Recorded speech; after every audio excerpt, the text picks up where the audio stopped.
Hello students, how are you all? Hope doing great. Okay, so before starting our session, let me ask few questions. This is a plastic bottle which is filled with water. Now, my question is, what if this bottle is made of cloth?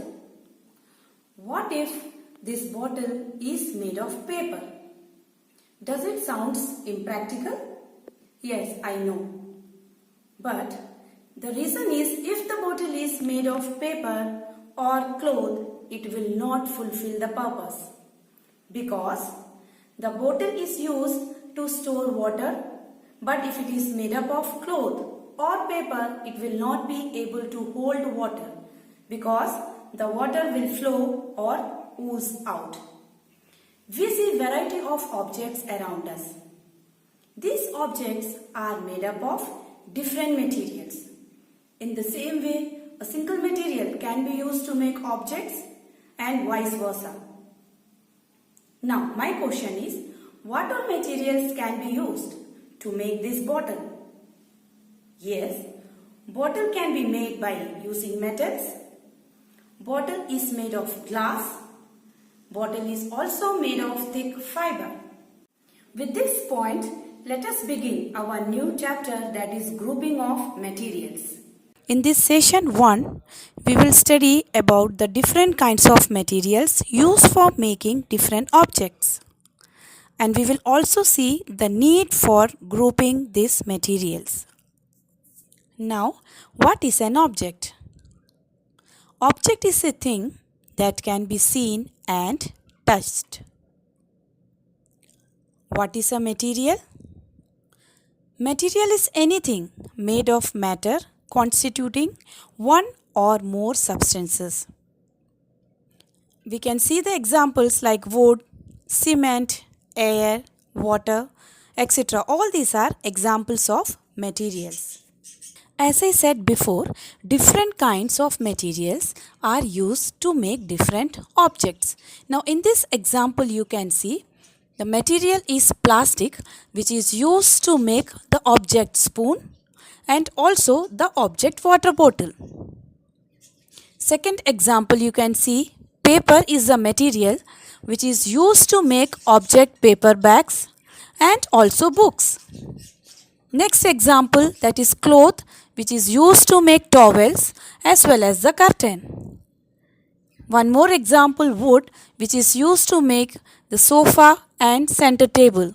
So here you can see how the different objects are made up of a single material, or how a single material is used to make different objects. Now moving on to our next topic, that is need for grouping. Why do we need to group or to organize the things? For this, I would like to share one example which will make you more clear that why grouping or organizing is very important. Now suppose that you are going to the supermarket. You are having one shopping list along with you, like carrots, tomatoes or toothpaste, rice, wheat, etc. You are going to that particular assay and you are getting the things as per your shopping list. So within 15 to 20 minutes or say half an hour, you are done with shopping. Here your shopping is done very fast because all the things you needed were organized or were arranged properly. But what would happen if all the things in the supermarket were kept haphazardly? Yes, it would take a lot of time and effort to find the things which are not grouped or organized.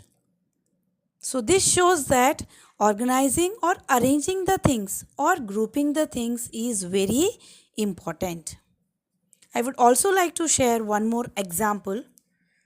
We are very much familiar with the library, school library. We often visit our school library.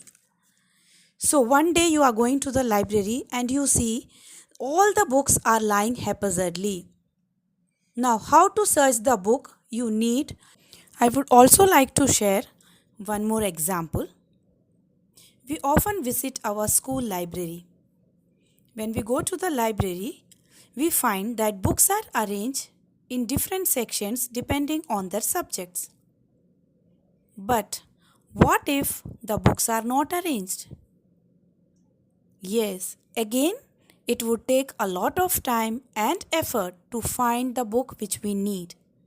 So, this shows that grouping or organizing the things is very important. I will show you the example. Here, the grouping is done based on the shape. You can see in front of this circle how the footballs are arranged. In the same way, in front of the square, the objects which are having square shape are placed. Same way, in front of the triangle, the pieces of triangle shape are arranged. In the last example, you can see in front of the rectangle, the objects having rectangular shapes are placed. I will be showing you one more example. Here you can see main focus is on color, shape and size. Now in the first line you can see how the different shapes objects are arranged, but their color is same. The focus is on color, so the objects are having same color, so they are arranged accordingly. In the second one you can see their shapes are same. Color is different, size is different, but their shapes are same. In the third one you can see color is different, size and shape are same. I will be showing you one more example. In the first line you can see here the objects are of different shapes, but then too because of they are having same color, they are arranged together. So here grouping is done based on the color. In the second example you can see the grouping is done based on their shape.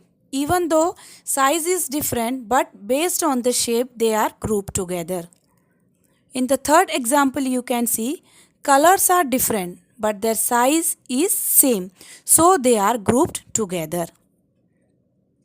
I will be showing you one more example where the grouping is done on the basis of color. Here you can see all the pink shades are kept together, all red shades are kept together, all green shades are kept together. So here on the basis of color, the grouping is done. It helps in identification. Yes, if the things are properly arranged, we can identify the things very easily. It also helps in sorting of objects. If the things are arranged properly on the basis of color, on the basis of shape, or on the basis of any other quality which you consider, it makes us easy to sort the things very easily. It also helps in locating the things. It makes the study of different objects easy and more meaningful. Very true. And classification is very important in science. You might have studied in previous classes the classification of animals on the basis of food habits like herbivores, omnivores, carnivores, etc. So by the name itself it becomes very precise and meaningful. That herbivores means, yes, grass eating animals. Omnivores means they eat both flesh and plants. Carnivores, yes, they are flesh eating animals. So by the word itself it becomes clear that the concept becomes clear to us.